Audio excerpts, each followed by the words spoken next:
Hey, what's up, everybody? Chris here, and I thought I'd do something a little more informal today, and I'm hoping to make some videos like this as we get into the future.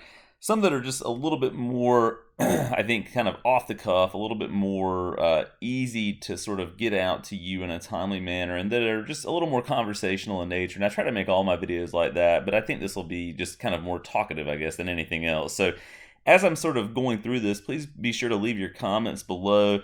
Please be sure to let me know what you think about this, and we'll sort of talk through it. If you've seen recently, Xbox Design Lab has returned, and that's one of those things during the Xbox One era that I always wanted to take advantage of, but I never really did, right? I saw it out there as a thing. I thought about, shelling out the money for it, and at the time, I believe they were 70 or 80 bucks, and so it kind of became one of those things where I already had an Elite controller.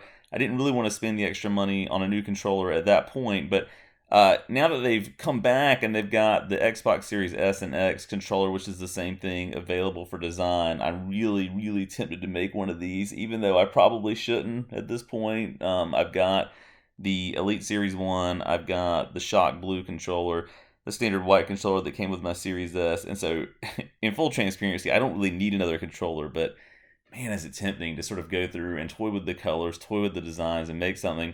And actually, I made up a design for a Back to the Future DeLorean controller, and I sort of put it out there in one of the social media groups that I'm in.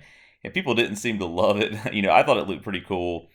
Some people seem to think it actually looks more like the actual shoes from Back to the Future 2, which is actually kind of great. It does align with that. I didn't even see that when I was making it. But anyway, there have been a number of sort of great articles put out recently about fan-made designs, and so I'm looking at an article that I came across recently from this website, The Gamer, and so this is sort of an amalgamation of all those designs, and it sort of summarizes, what some of those look like.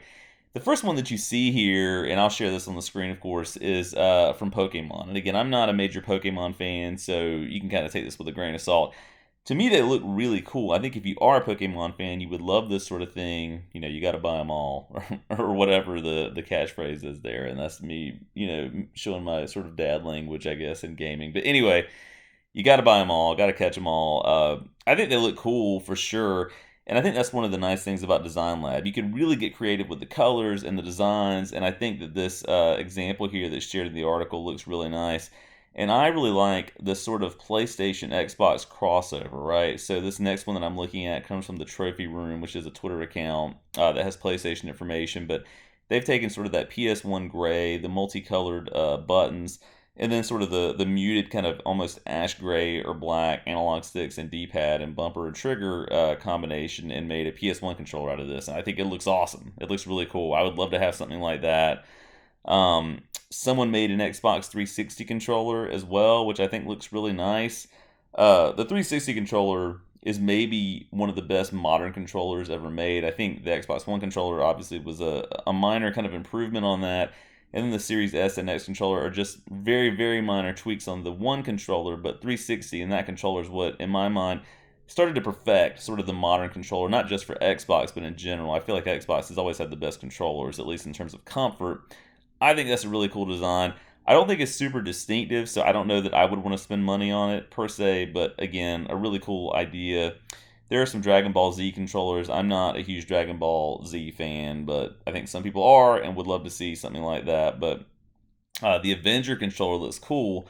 That has Captain America and Iron Man. Actually, I really like the Captain American controller. I think that actually has a lot of sort of timeliness and relevance here prior to July 4th. So that's one that I would definitely probably shell out some money for.